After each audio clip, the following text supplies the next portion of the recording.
ಎಲ್ಲರಿಗೂ ನನ್ನ ಈ ವಿಡಿಯೋ ಪಾಠಕ್ಕೆ ಆತ್ಮೀಯವಾಗಿ ಸ್ವಾಗತವನ್ನು ಬಯಸುತ್ತಾ,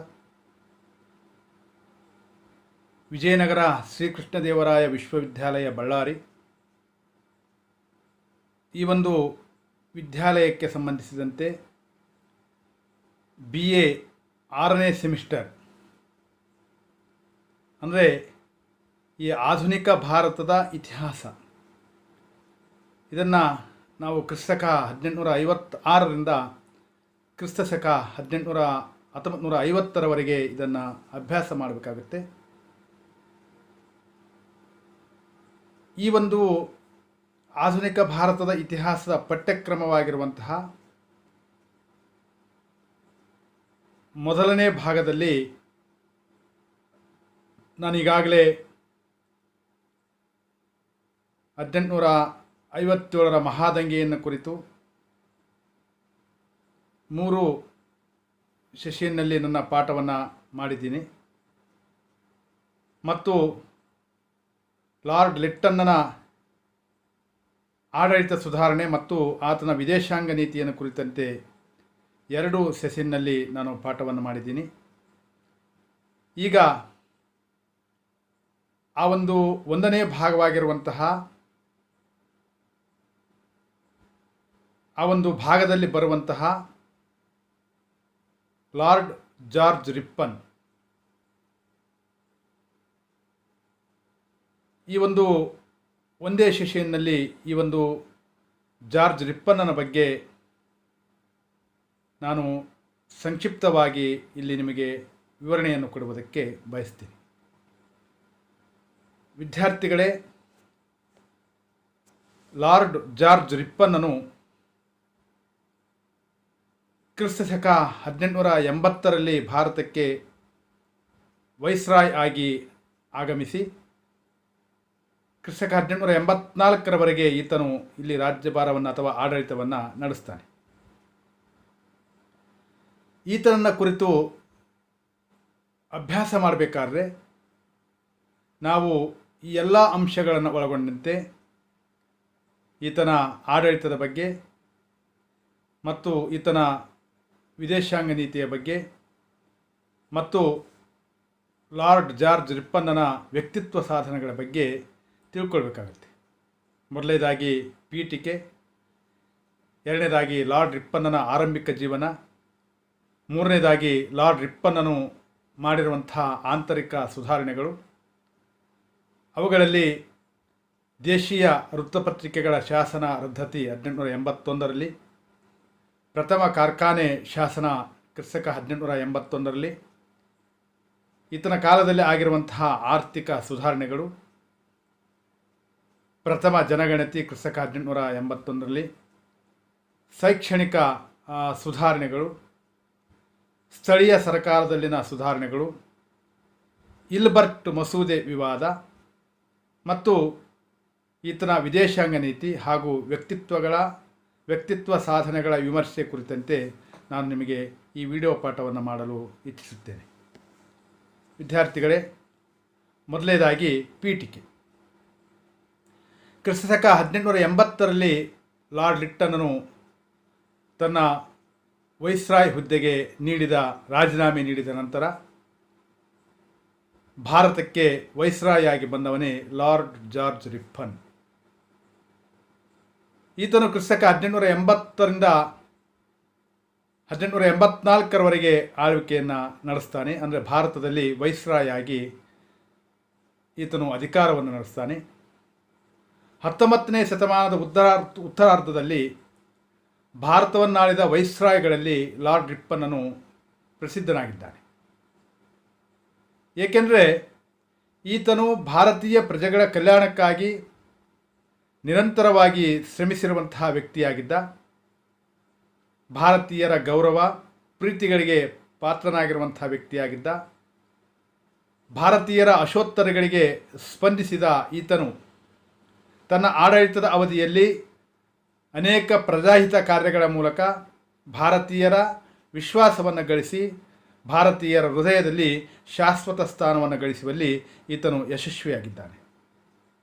ಈತನು ತನ್ನ ಉದಾರತೆ ನೀತಿಯಿಂದಾಗಿ ಬ್ರಿಟಿಷರ ಕಟು ಟೀಕೆಗೆ ಗುರಿಯಾದರೂ ಸಹ ಭಾರತೀಯರಿಗೋಸ್ಕರವಾಗಿ ಭಾರತೀಯರ ಕಲ್ಯಾಣಕ್ಕಾಗಿ ಮಿಡಿದಿರುವಂತಹ ಈತನ ಹೃದಯ ಮತ್ತು ಈತನ ಮನಸ್ಸು ಭಾರತೀಯರ ಹೃದಯದಲ್ಲಿ ಶಾಶ್ವತ ಸ್ಥಾನವನ್ನು ಪಡೆಯುವಲ್ಲಿ ಈತನು ಯಶಸ್ವಿಯಾಗಿದ್ದಾನೆ. ಅಲ್ಲದೆ ಈತನ ಆಳ್ವಿಕೆಯ ಕಾಲದಲ್ಲಿ ಜಾರಿಗೆ ಬಂದಿರುವಂತಹ ಸ್ಥಳೀಯ ಆಡಳಿತ ಪದ್ಧತಿ, ಈ ಸ್ಥಳೀಯ ಆಡಳಿತ ಪದ್ಧತಿಯು ಸಹ ಈತನನ್ನು ಸ್ಥಳೀಯ ಸರ್ಕಾರದ ಪಿತಾಮಹ ಅನ್ನುವಂತಹ ಗೌರವಕ್ಕೆ ಪಾತ್ರವಾಗುವಂತೆ ಮಾಡಿದೆ.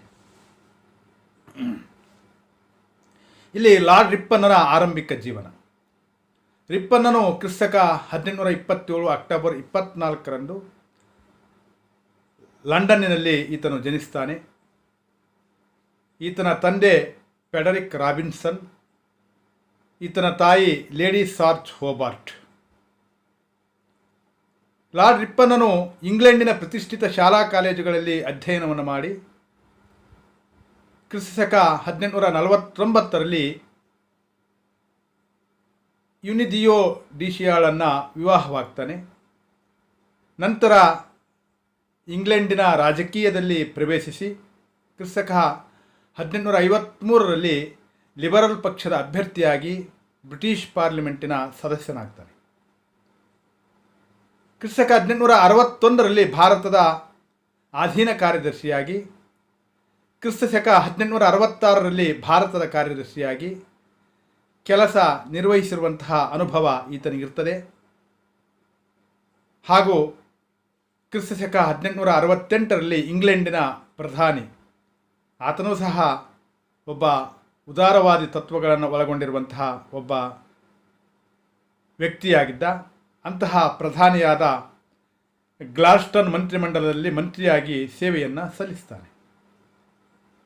ಕ್ರಿಸ್ತಕ 1880ರಲ್ಲಿ ಭಾರತದ ವೈಸ್ರಾಯಾಗಿ ಸೇವೆಯನ್ನು ಆರಂಭ ಮಾಡ್ತಾನೆ. ಯಾರು?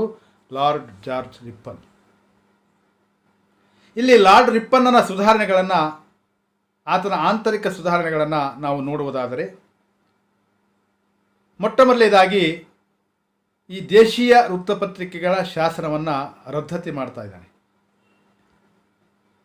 ಏಕೆಂದರೆ ಕ್ರಿಸ್ತಶಕ 1881ರಲ್ಲಿ, ಇದಕ್ಕಿಂತ ಮುಂಚೆ ಕ್ರಿಸ್ತಶಕ 1878ರಲ್ಲಿ ಲಾರ್ಡ್ ಲಿಟ್ಟನ್ನನ ದೇಶೀಯ ವೃತ್ತಪತ್ರಿಕೆಗಳ ಶಾಸನವನ್ನು ಆತನು ಜಾರಿಗೆ ತಂದು ಭಾರತೀಯರ ಪತ್ರಿಕಾ ಸ್ವಾತಂತ್ರ್ಯವನ್ನು ರದ್ದುಗೊಳಿಸಿದ್ದ.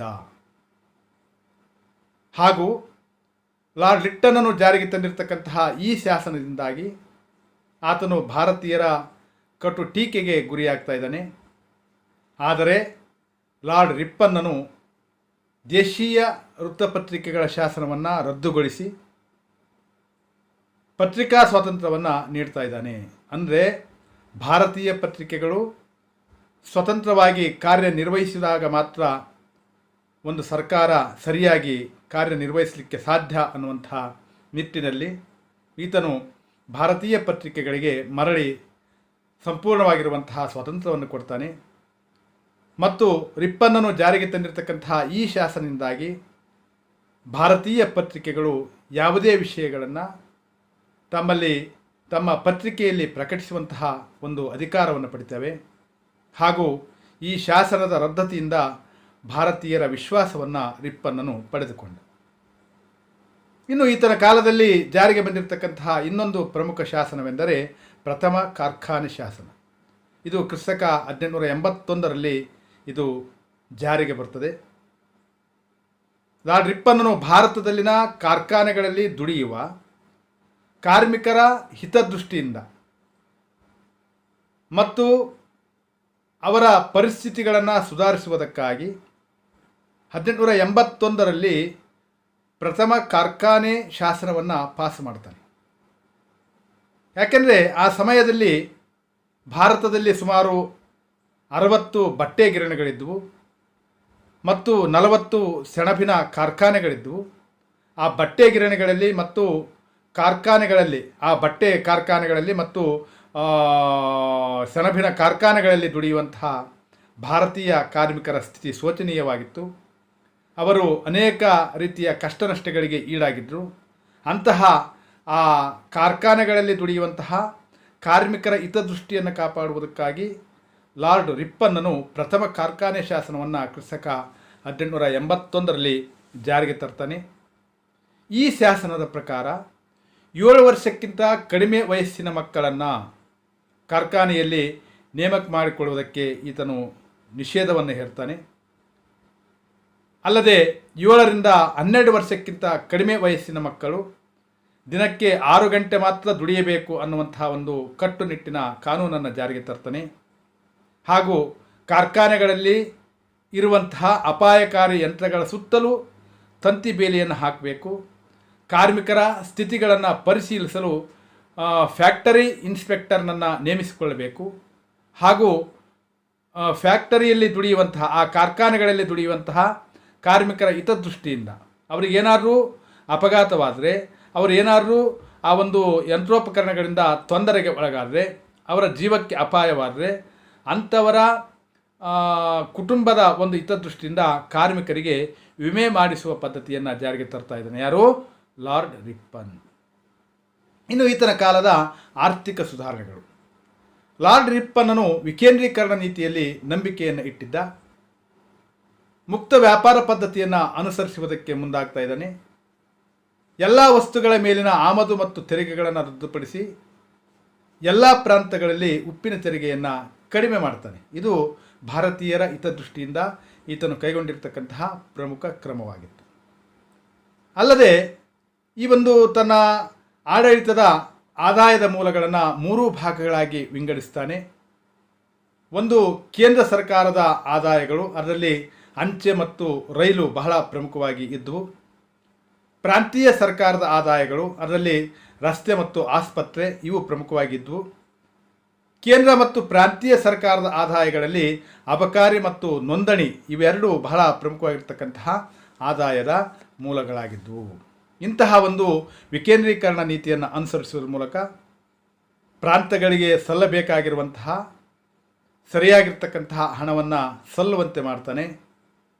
ಮತ್ತು ಬಹಳ ಪ್ರಮುಖವಾಗಿ ಈತನೇನು ಮಾಡ್ತಾರಪ್ಪ ಅಂದರೆ, ಆ ಪ್ರಾಂತೀಯ ಸರ್ಕಾರಗಳಿಗೆ ಹೆಚ್ಚಿನ ಅಧಿಕಾರವನ್ನು ಕೊಟ್ಟು ಅವರು ಆ ಒಂದು ತಾವು ವಸೂಲಿ ಮಾಡಿರುವಂತಹ ಒಂದು ಹಣದಲ್ಲಿ, ಅಂದರೆ ಆ ಒಂದು ತೆರಿಗೆಯ ಹಣದಲ್ಲಿ ತಮಗೆ ಬೇಕಾಗಿರುವಂತಹ ಖರ್ಚನ್ನು ಇಟ್ಟುಕೊಂಡು ಉಳಿದಿರುವಂತಹ ಹಣವನ್ನು ಕೇಂದ್ರಕ್ಕೆ ಸಲ್ಲಿಸುವಂತಹ ಒಂದು ಅಧಿಕಾರವನ್ನು ಅವರಿಗೆ ಕೊಡ್ತಾನೆ.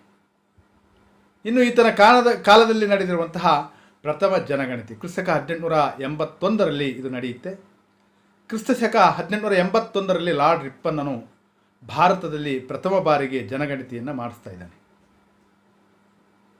ಪ್ರಥಮ ಬಾರಿಗೆ ಭಾರತದಲ್ಲಿ ಜನಗಣತಿಯನ್ನು ಮಾಡಿಸಿರ್ತಕ್ಕಂತಹ ಕೀರ್ತಿ ಯಾರಿಗೆ ಸಲ್ತದಪ್ಪ ಅಂದರೆ ಅದು ಲಾರ್ಡ್ ರಿಪ್ಪನ್ನನಿಗೆ ಸಲ್ತದೆ. ಯಾಕೆಪ್ಪ ಅಂದರೆ ಜನಗಣತಿಯನ್ನು ಯಾಕೆ ಮಾಡಿಸ್ತಾನಪ್ಪ ಅಂದರೆ, ಎಷ್ಟು ಜನರಿದ್ದಾರೆ, ಅವರಿಗೆ ಅನುಕೂಲವಾಗುವಂತಹ ಯಾವ ಆಡಳಿತದ ರೀತಿ ನೀತಿಗಳನ್ನು ತಂದರೆ ಅದು ನಮಗೆ ಅಭಿವೃದ್ಧಿಯನ್ನು ಮಾಡ್ತದೆ ಅನ್ನುವಂತಹ ನಿಟ್ಟಿನಲ್ಲಿ ಈತನು ಜನಗಣತಿಯನ್ನು ಮಾಡಿಸ್ತಾನೆ. ಆಗ ಭಾರತದ ಜನಸಂಖ್ಯೆ ಸುಮಾರು 25.4 ದಶಲಕ್ಷವಿತ್ತು ಅನ್ನುವಂತಹ ವಿಷಯವನ್ನು ಈತನು ಖಚಿತಪಡಿಸ್ತಾನೆ.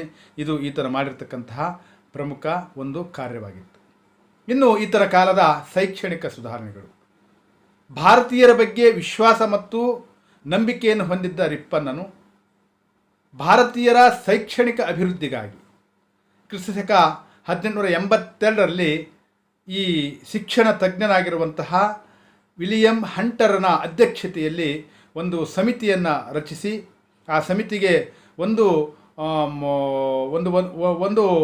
ಕೆಲಸವನ್ನು ಒಪ್ಪಿಸ್ತಾನೆ. ನೀವು ಭಾರತದಲ್ಲಿ ಇರುವಂತಹ ಶಿಕ್ಷಣದಲ್ಲಿನ ಸಮಸ್ಯೆಗಳನ್ನು ಪರಿಶೀಲಿಸಿ ಅವುಗಳಿಗೆ ಪರಿಹಾರವನ್ನು ಕಂಡುಕೊಳ್ಳುವುದಕ್ಕಾಗಿ ಸರ್ಕಾರಕ್ಕೆ ಶಿಫಾರಸುಗಳನ್ನು ಮಾಡಬೇಕು ಅನ್ನುವಂತಹ ನಿಟ್ಟಿನಲ್ಲಿ ಅದಕ್ಕೆ ಒಂದು ಆಯೋಗಕ್ಕೆ ತಿಳಿಸ್ತಾನೆ.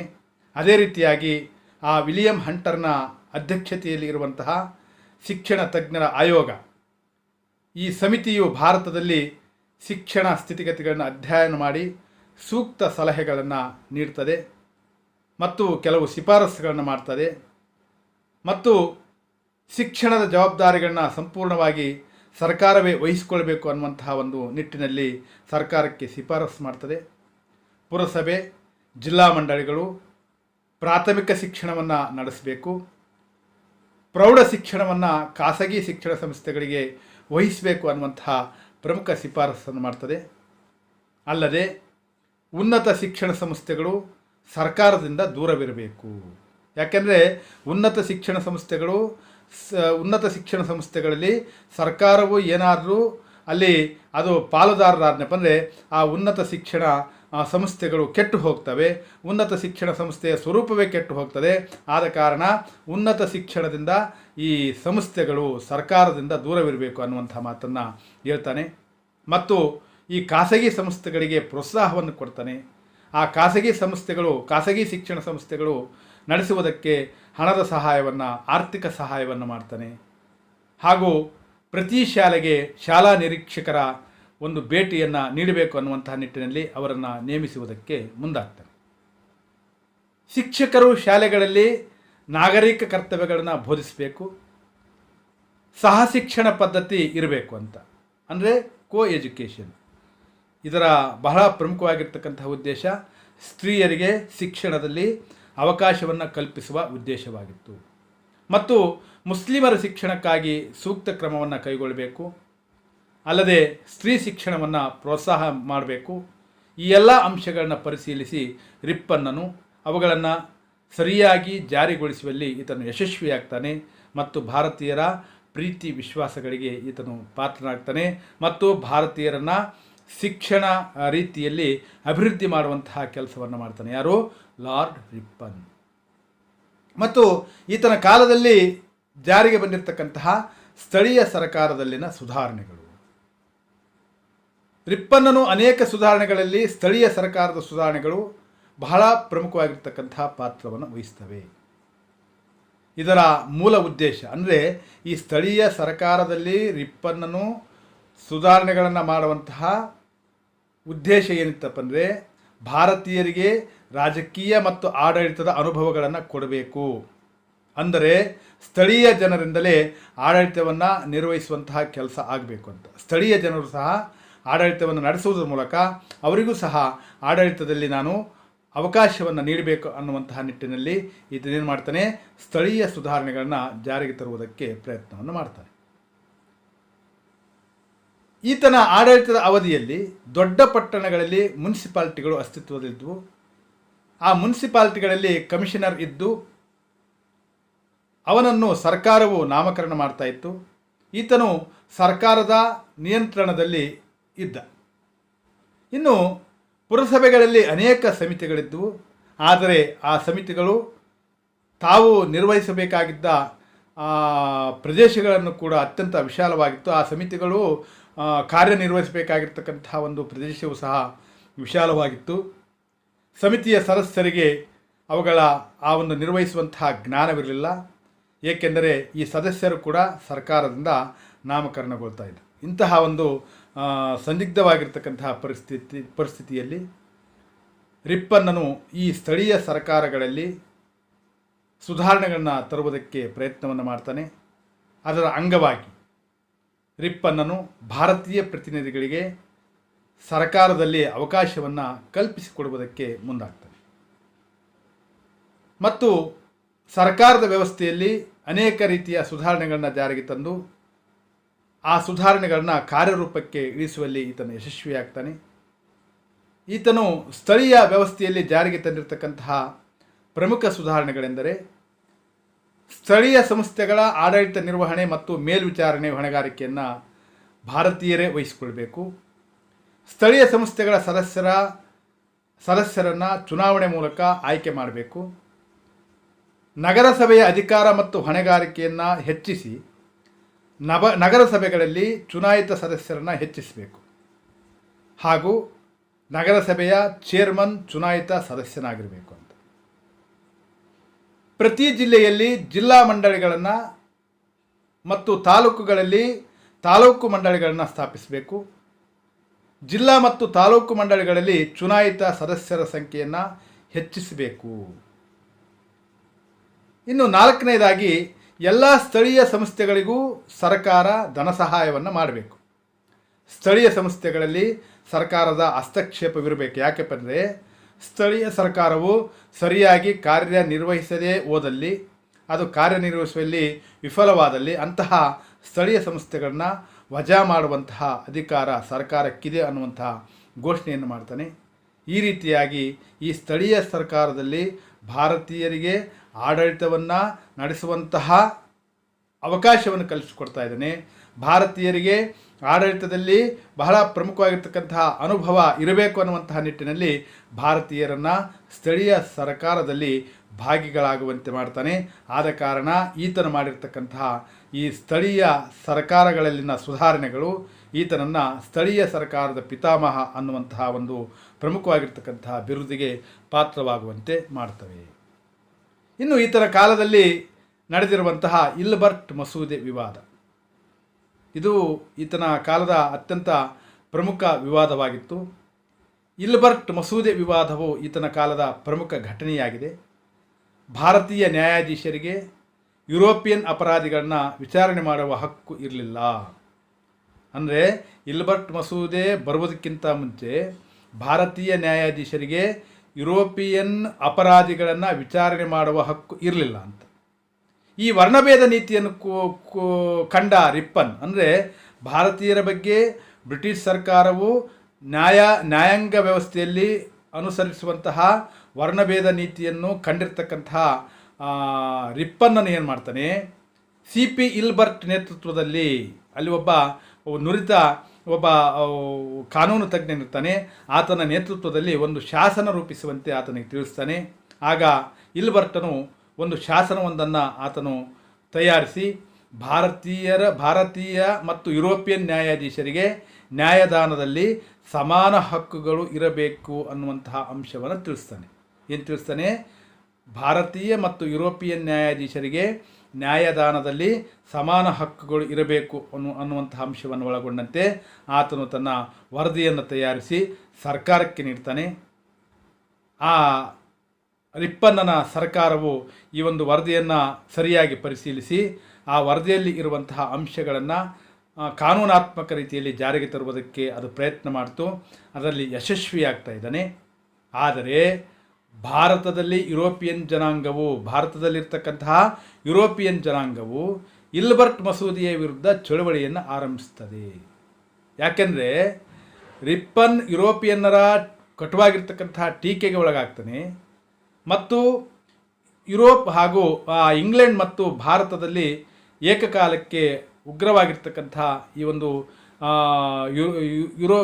ಯುರೋಪಿಯನ್ ನ್ಯಾಯಾಧೀಶರ ಚಳವಳಿಗಳು ಆಗ್ತಾ ಇವೆ. ಯುರೋಪಿಯನ್ ನ್ಯಾಯಾಧೀಶರು ಈ ಒಂದು ಇಲ್ಬರ್ಟ್ ಮಸೂದೆಯ ವಿರುದ್ಧವಾಗಿ ತಮ್ಮ ಧ್ವನಿಯನ್ನು ಎತ್ತಾ ಇದ್ದಾರೆ. ಇದನ್ನು ರದ್ದುಪಡಿಸಬೇಕು. ನಾವು ಭಾರತೀಯ ನ್ಯಾಯಾಧೀಶರಿಂದ ವಿಚಾರಣೆಗೆ ಒಳಪಡುವುದಕ್ಕೆ ಸಾಧ್ಯವೇ ಇಲ್ಲ ಅನ್ನುವಂತಹ ನಿಟ್ಟಿನಲ್ಲಿ ಭಾರತದಲ್ಲಿರ್ತಕ್ಕಂತಹ ಇಂಗ್ಲಿಷ್ ಜನತೆ ಇದಕ್ಕೆ ವಿರೋಧವನ್ನು ಮಾಡ್ತಾರೆ. ಕೊನೆಯದಾಗಿ ಈ ಒಂದು ರಿಪ್ಪನ್ನನ ಈ ಒಂದು ನೀತಿಯು ಯುರೋಪಿಯನ್ನರ ಕಟು ಟೀಕೆಗೆ ಒಳಗಾಗ್ತಾ ಇದೆ. ಕೊನೆಗೆ ರಿಪ್ಪನ್ನನು ಕ್ರಿಸ್ತಶಕ 1884ರಲ್ಲಿ ಇಲ್ಬರ್ಟ್ ಮಸೂದೆಯನ್ನು ತಿದ್ದುಪಡಿ ಮಾಡ್ತಾ ಇದ್ದಾನೆ. ಏನು ತಿದ್ದುಪಡಿ ಮಾಡ್ತಾನಪ್ಪ ಅಂದರೆ, ಈ ತಿದ್ದುಪಡಿಯ ಪ್ರಕಾರ ಭಾರತೀಯ ನ್ಯಾಯಾಧೀಶರಿಂದ ವಿಚಾರಣೆಗೆ ಒಳಪಟ್ಟ ಯುರೋಪಿಯನ್ ಅಪರಾಧಿಗಳನ್ನು ಮತ್ತೆ ಯುರೋಪಿಯನ್ ನ್ಯಾಯಾಧೀಶರಿಂದ ವಿಚಾರಣೆಗೆ ಒಳಪಡಿಸುವಂತೆ ತಿದ್ದುಪಡಿ ಮಾಡ್ತಾನೆ. ಇನ್ನೊಂದು ಸಾರಿ ಕೇಳ್ರಿ, ಭಾರತೀಯ ನ್ಯಾಯಾಧೀಶರಿಂದ ವಿಚಾರಣೆಗೆ ಒಳಪಟ್ಟ ಯುರೋಪಿಯನ್ ಅಪರಾಧಿಗಳನ್ನು ಮತ್ತೆ ಯುರೋಪಿಯನ್ ನ್ಯಾಯಾಧೀಶರಿಂದ ವಿಚಾರಣೆಗೆ ಒಳಪಡಿಸುವಂತೆ ತಿದ್ದುಪಡಿಯನ್ನು ಮಾಡ್ತಾನೆ. ಈ ಇಲ್ಬರ್ಟ್ ಮಸೂದೆ ವಿವಾದದಿಂದಾಗಿ ಮನನೊಂದ, ಅಂದರೆ ಕೊನೆಯದಾಗಿ ನಾನು ತಂದಿರತಕ್ಕಂತಹ ಈ ಇಲ್ಬರ್ಟ್ ಮಸೂದೆ ಅನೇಕ ರೀತಿಯಾಗಿರ್ತಕ್ಕಂತಹ ಟೀಕೆಗೆ ಒಳಗಾಗ್ತಾ ಇದೆ. ಕೊನೆಯದಾಗಿ ಭಾರತೀಯ ನ್ಯಾಯಾಧೀಶರಿಗೆ ಯಾವುದೇ ರೀತಿಯಾಗಿರ್ತಕ್ಕಂತಹ ಒಂದು ನ್ಯಾಯ ಒದಗಿಸಿಕೊಡುವಲ್ಲಿ ನಾನು ವಿಫಲನಾಗಿದ್ದೇನೆ. ಆದ ಕಾರಣ ಅಂತಹ ವಿಷಯದಿಂದ ಮನನೊಂದಿರತಕ್ಕಂತಹ ರಿಪ್ಪನ್ನನು ಕ್ರಿಸ್ತಕ 1884ರಲ್ಲಿ ತನ್ನ ವೈಸ್ರಾಯ್ ಹುದ್ದೆಗೆ ರಾಜೀನಾಮೆಯನ್ನು ನೀಡಿ ಆತನು ತನ್ನ ದೇಶಕ್ಕೆ ಹೋಗ್ತಾ ಇದ್ದಾನೆ. ಇನ್ನು ಲಾರ್ಡ್ ರಿಪ್ಪನ್ನನ ವಿದೇಶಾಂಗ ನೀತಿ, ಈತನ ಕಾಲದಲ್ಲಿ ಒಂದು ರೀತಿಯಲ್ಲಿ ವಿದೇಶಾಂಗ ನೀತಿಯಲ್ಲಿ ಶಾಂತಿ ನೀತಿಯನ್ನು ಈತನು ಅನುಸರಿಸಿದ. ಮೊದಲನೇದಾಗಿ ಈತನು ಬಂದವನೇ ಎರಡನೇ ಅಫ್ಘಾನ್ ಯುದ್ಧವನ್ನು ಕೊನೆಗೊಳಿಸ್ತಾನೆ. ಅಲ್ಲಿ ಒಂದು ಅಫ್ಘಾನಿಸ್ತಾನದೊಡನೆ ಶಾಂತಿ ಒಪ್ಪಂದವನ್ನು ಮಾಡಿಕೊಂಡು ಅಲ್ಲಿ ಆ ಒಂದು ಯುದ್ಧವನ್ನು ಸ್ಥಗಿತಗೊಳಿಸುವುದರ ಮೂಲಕ ಅಫ್ಘಾನಿಸ್ತಾನ ಮತ್ತು ಭಾರತದ ಇಂಗ್ಲೀಷ್ ಸರ್ಕಾರದ ನಡುವೆ ಒಂದು ಶಾಂತಿ ಒಪ್ಪಂದವನ್ನು ಮಾಡಿಸುವುದಕ್ಕೆ ಈತನು ಯಶಸ್ವಿಯಾಗ್ತಾನೆ. ನಂತರ ಲಾರ್ಡ್ ವಿಲಿಯಂ ಬೆಂಟಿಂಕನು ಮುಮ್ಮಡಿ ಕೃಷ್ಣರಾಜ ಒಡೆಯರ್ ಸರಿಯಾಗಿ ಆಡಳಿತ ನಡೆಸಲಿಲ್ಲವೆಂದು ನೋಡ್ರಿ, ಲಾರ್ಡ್ ವಿಲಿಯಂ ಬೆಂಟಿಂಕನ ಕಾಲದಲ್ಲಿ ಏನಾಗ್ತಾ ಇದೆ, ಮೈಸೂರಿನ ಒಡೆಯರಾಗಿರುವಂತಹ ಮುಮ್ಮಡಿ ಕೃಷ್ಣರಾಜ ಒಡೆಯರ್ ಸರಿಯಾಗಿ ಆಡಳಿತವನ್ನು ನಿರ್ವಹಿಸಲಿಲ್ಲ, ನಡೆಸಲಿಕ್ಕೆ ಸಾಧ್ಯವಿಲ್ಲ ಅನ್ನುವಂತಹ ಒಂದು ವಿಚಾರವನ್ನು ಒಳಗೊಂಡು ಒಡೆಯರ್ ಆಳ್ವಿಕೆಯನ್ನು ರದ್ದುಪಡಿಸಿ ಕ್ರಿಸ್ತಕ 1831ರಲ್ಲಿ ಆ ಒಂದು ಮೈಸೂರು ಪ್ರಾಂತದಲ್ಲಿ ಕಮಿಷನರ್ ಆಳ್ವಿಕೆಯನ್ನು ಜಾರಿಗೆ ತರ್ತಾರೆ. ಅಂದರೆ ಒಡೆಯರ್ ಆಡಳಿತವನ್ನು ರದ್ದುಪಡಿಸಿ ಕಮಿಷನರ್ ಅನ್ನುವಂತಹ ವ್ಯಕ್ತಿಯನ್ನು ನೇಮಿಸುವುದರ ಮೂಲಕ ಆ ಕಮಿಷನರ್ ಮೂಲಕ ಆಡಳಿತವನ್ನು ನಡೆಸುವುದಕ್ಕೆ ಬ್ರಿಟಿಷರು ಮುಂದಾಗ್ತಾರೆ. ಆದರೆ ರಿಪ್ಪನ್ನನು ಆ ಒಂದು 1881ರಲ್ಲಿ ಮೈಸೂರು ಪ್ರಾಂತಕ್ಕೆ ಭೇಟಿ ಕೊಟ್ಟು ಆ ಒಂದು ಮೈಸೂರು ಒಡೆಯರ ಆಸ್ಥಾನಕ್ಕೆ ಭೇಟಿ ಕೊಡ್ತಾನೆ.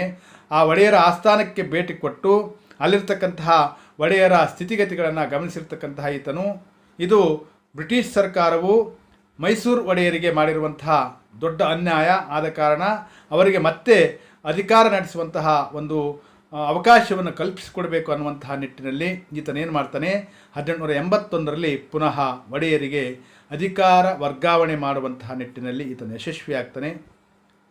ಆ ವರ್ಗಾವಣೆ ಮಾಡಿರ್ತಕ್ಕಂತಹ ಸಮಯದಲ್ಲಿ 10ನೆಯ ಚಾಮರಾಜ ಒಡೆಯರ್ ಮೈಸೂರಿನ ಒಡೆಯರಾಗಿ ತಮ್ಮ ಅಧಿಕಾರವನ್ನು ನಡೆಸಲಿಕ್ಕೆ ಮುಂದಾಗ್ತಾರೆ. ಇನ್ನು ಕೊನೆಯದಾಗಿ ಲಾರ್ಡ್ ರಿಪ್ಪನ್ನನ ವ್ಯಕ್ತಿತ್ವ ಮತ್ತು ಸಾಧನೆಗಳ ವಿಮರ್ಶೆ. ಲಾರ್ಡ್ ರಿಪ್ಪನ್ನನು ಕ್ರಿಸ್ತಕ 1884ರಲ್ಲಿ ತನ್ನ ವೈಸ್ರಾಯ್ ಹುದ್ದೆಗೆ ರಾಜೀನಾಮೆಯನ್ನು ನೀಡ್ತಾ ಇದ್ದಾನೆ. ಈತನ ನಂತರ ಉತ್ತರಾಧಿಕಾರಿಯಾಗಿ ಬಂದವನೇ ಲಾರ್ಡ್ ಡಫರಿನ್. ಈ ಲಾರ್ಡ್ ರಿಪ್ಪನ್ನನು ತನ್ನ ಆಳ್ವಿಕೆಯ ಕಾಲದಲ್ಲಿ ಅನೇಕ ಪ್ರಜಾಹಿತ ಕಾರ್ಯಗಳನ್ನು ಮಾಡ್ತಾ ಇದ್ದಾನೆ. ಯಾಕಂದರೆ ಆತನ ಆಡಳಿತ ಸುಧಾರಣೆಗಳನ್ನು ನೋಡಿದರೆ ನಮಗೆಲ್ಲ ರೀತಿಯಿಂದಲೂ ತಿಳಿತಾ ಇದೆ. ಈತನ ಮಹತ್ತರ ಸುಧಾರಣೆಗಳಲ್ಲಿ ಅಂದರೆ ಈತನ ಮಾಡಿರ್ತಕ್ಕಂತಹ ಮಹತ್ವದ ಆಡಳಿತ ಸುಧಾರಣೆಗಳಲ್ಲಿ ಭಾರತೀಯರಿಗೆ ಪತ್ರಿಕಾ ಸ್ವಾತಂತ್ರ್ಯವನ್ನು ಕೊಟ್ಟ, ಭಾರತೀಯರ ಕಲ್ಯಾಣಕ್ಕೋಸ್ಕರವಾಗಿ ಆ ಕಾರ್ಮಿಕರ ಕಲ್ಯಾಣಕ್ಕೋಸ್ಕರವಾಗಿ ಕಾರ್ಮಿಕ ಈ ಫ್ಯಾಕ್ಟರಿ ಕಾಯ್ದೆಯನ್ನು ಜಾರಿಗೆ ತರ್ತಾನೆ. ಈತನು ಕೈಗೊಂಡಿರ್ತಕ್ಕಂತಹ ಶೈಕ್ಷಣಿಕ ಸುಧಾರಣೆಗಳು ಭಾರತೀಯರಿಗೆ ಶಿಕ್ಷಣದಲ್ಲಿ ಒಳ್ಳೆಯ ಅವಕಾಶವನ್ನು ಕಲ್ಪಿಸಿಕೊಡ್ತವೆ. ಈತನ ಕಾಲದಲ್ಲಿ ಜಾರಿಯಾಗಿರ್ತಕ್ಕಂತಹ ಸ್ಥಳೀಯ ಸರ್ಕಾರದಲ್ಲಿನ ಬದಲಾವಣೆಗಳು ಭಾರತೀಯರಿಗೆ ಆಡಳಿತದಲ್ಲಿ ಅನುಭವವನ್ನು ಒದಗಿಸಿಕೊಡುವುದಕ್ಕೆ ಸಹಾಯಕಾರಿಯಾಗ್ತವೆ. ಮತ್ತು ಈತನು ಬಹಳ ಪ್ರಮುಖವಾಗಿ ಈ ಒಂದು ಮೈಸೂರಿನ ಒಡೆಯರಿಗೆ ಅಧಿಕಾರವನ್ನು ವರ್ಗಾವಣೆ ಮಾಡಿರ್ತಕ್ಕಂಥದ್ದು ಈತನ ಕಾಲದ ಆಡಳಿತದಲ್ಲಿನ ಬಹು ಪ್ರಮುಖ ಸಾಧನೆಗಳು ಎಂಬುದಾಗಿ ನಾವು ಅವುಗಳನ್ನು ವಿಶ್ಲೇಷಿಸಬಹುದು. ಇನ್ನು ಭಾರತದ ಬ್ರಿಟಿಷ್ ಗವರ್ನರ್ ಜನರಲ್ಗಳಲ್ಲಿ ಲಾರ್ಡ್ ವಿಲಿಯಂ ಬೆಂಟಿಂಕನು ಪ್ರಸಿದ್ಧನಾದರೆ ಲಾರ್ಡ್ ವಿಲಿಯಂ ಬೆಂಟಿಂಕನು ಭಾರತದ ಗವರ್ನರ್ ಜನರಲ್ಗಳಲ್ಲಿ ಒಬ್ಬನಾಗಿರ್ತಕ್ಕಂತಹ ಲಾರ್ಡ್ ವಿಲಿಯಂ ಬೆಂಟಿಂಕನು ಭಾರತೀಯರಿಗೋಸ್ಕರವಾಗಿ ಅನೇಕ ರೀತಿಯಾಗಿರ್ತಕ್ಕಂತಹ ಆಡಳಿತ ಸುಧಾರಣೆಗಳನ್ನು ಮಾಡ್ತಾ ಇದ್ದಾನೆ. ಅಲ್ಲಿ ಆತನು ತಂದಿರತಕ್ಕಂತಹ ಸತಿ ಸಹಗಮನ ಪದ್ಧತಿಯ ರದ್ದತಿ ಆಗಿರ್ಬೋದು, ಆತನು ರದ್ದು ಮಾಡಿರ್ತಕ್ಕಂಥ ಬಾಲ್ಯ ವಿವಾಹ ಪದ್ಧತಿ ಆಗಿರ್ಬೋದು, ನರಬಲಿ ಪದ್ಧತಿ ಆಗಿರ್ಬೋದು, ಇನ್ನೂ ಅನೇಕ ರೀತಿಯಾಗಿರ್ತಕ್ಕಂತಹ ಪದ್ಧತಿಗಳನ್ನ ಆತನು ರದ್ದುಪಡಿಸುವುದರ ಮೂಲಕ ಭಾರತೀಯ ಸಾಮಾಜಿಕ ವ್ಯವಸ್ಥೆಯಲ್ಲಿ ಆಮೂಲಾಗ್ರ ಬದಲಾವಣೆಯನ್ನು ಮಾಡುವುದಕ್ಕೆ ಮುಂದಾಗ್ತಾ ಇದ್ದಾನೆ. ಮತ್ತು ಭಾರತೀಯರಿಗೆ ಬೇಕಾಗಿರ್ತಕ್ಕಂತಹ ಶೈಕ್ಷಣಿಕ ಸುಧಾರಣೆಗಳನ್ನು ಮಾಡ್ತಾ ಇದ್ದಾನೆ. ಭಾರತೀಯರಿಗೆ ಬೇಕಾಗಿರ್ತಕ್ಕಂತಹ ಲೋಕೋಪಯೋಗಿ ಕಾರ್ಯಗಳನ್ನು ಈತನು ಕೈಗೊಳ್ತಾ ಇದ್ದಾನೆ. ಹಾಗೆಯೇ ಲಾರ್ಡ್ ವಿಲಿಯಂ ಬೆಂಟಿಂಕನಂತೆ ಲಾರ್ಡ್ ರಿಪ್ಪನ್ನನು ಸಹ ಭಾರತದ ಬ್ರಿಟಿಷ್ ವೈಸ್ರಾಯ್ಗಳಲ್ಲಿ ಈತನು ಪ್ರಸಿದ್ಧನಾಗಿರ್ತಕ್ಕಂತಹ ವ್ಯಕ್ತಿಯಾಗಿದ್ದ. ಏಕೆಂದರೆ ಲಾರ್ಡ್ ವಿಲಿಯಂ ಬೆಂಟಿಂಕನಂತೆ ಈತನು ಸಹ ಭಾರತೀಯರ ಬಗ್ಗೆ ಪ್ರೀತಿ ಮತ್ತು ವಿಶ್ವಾಸ ಹಾಗೂ ನಂಬಿಕೆಯನ್ನು ಇರಿಸಿರುವಂತಹ ವ್ಯಕ್ತಿಯಾಗಿದ್ದ. ರಿಪ್ಪನ್ನನು ತನ್ನ ದಕ್ಷತೆ ಮತ್ತು ನಿಸ್ವಾರ್ಥ ಸೇವೆಯಿಂದಾಗಿ ಭಾರತೀಯರ ಹೃದಯದಲ್ಲಿ ಚಿರಸ್ಮರಣೀಯ ವ್ಯಕ್ತಿಯಾಗಿ ಉಳಿತಾನೆ. ಈತನು ತನ್ನ ದೇಶಕ್ಕೆ ಹಿಂತಿರುಗುವಾಗ ರಿಪ್ಪನ್ನನು ಇಂಗ್ಲೆಂಡಿಗೆ ತನ್ನ ವೈಸ್ರಾಯ್ ಹುದ್ದೆಗೆ ರಾಜೀನಾಮೆಯನ್ನು ಸಲ್ಲಿಸಿ ಹಿಂತಿರುಗುವಾಗ ಭಾರತೀಯರ ಮನಸ್ಸು ಮಿಡಿತಾ ಇದೆ. ಅಯ್ಯೋ, ಒಬ್ಬ ಸುಧಾರಕರನ್ನು, ಒಬ್ಬ ಆಡಳಿತಗಾರನನ್ನು ಮತ್ತು ಭಾರತೀಯರ ಬಗ್ಗೆ ಪ್ರೀತಿ ವಿಶ್ವಾಸವನ್ನು ಹೊಂದಿರುವಂತಹ ವ್ಯಕ್ತಿಯನ್ನು ನಾವು ಕಳ್ಕೊಂಡ್ವಿ ಅನ್ನುವಂತಹ ವಿಚಾರವನ್ನು ಹೊಂದಿ ಆತನನ್ನು ಹೃದಯಪೂರ್ವಕವಾಗಿ ಆತನ್ನು ಬೀಳ್ಕೊಡ್ತಾರೆ ಅನ್ನುವಂತಹ ವಿಷಯವನ್ನು ನಾನು ನಿಮಗೆ ತಿಳಿಸ್ತಾ, ಈ ಒಂದು ವಿಡಿಯೋ ಪಾಠದಲ್ಲಿ ನಾನು ಸಂಕ್ಷಿಪ್ತವಾಗಿ ಲಾರ್ಡ್ ರಿಪ್ಪನ್ನನಿಗೆ ಸಂಬಂಧಪಟ್ಟಿರ್ತಕ್ಕಂತಹ ಎಲ್ಲ ವಿಷಯಗಳನ್ನು ತಿಳಿಸುವಲ್ಲಿ ನಾನು ಯಶಸ್ವಿಯಾಗಿದ್ದೇನೆ ಅನ್ನುವಂತಹ ನಂಬಿಕೆಯನ್ನು ಇರಿಸಿ ಎಲ್ಲರಿಗೂ ನನ್ನ ಧನ್ಯವಾದಗಳನ್ನು ತಿಳಿಸುತ್ತಾ ಈ ವಿಡಿಯೋ ಪಾಠವನ್ನು ಮುಗಿಸ್ತಾ ಇದ್ದೀನಿ. ಎಲ್ಲರಿಗೂ ವಂದನೆಗಳು.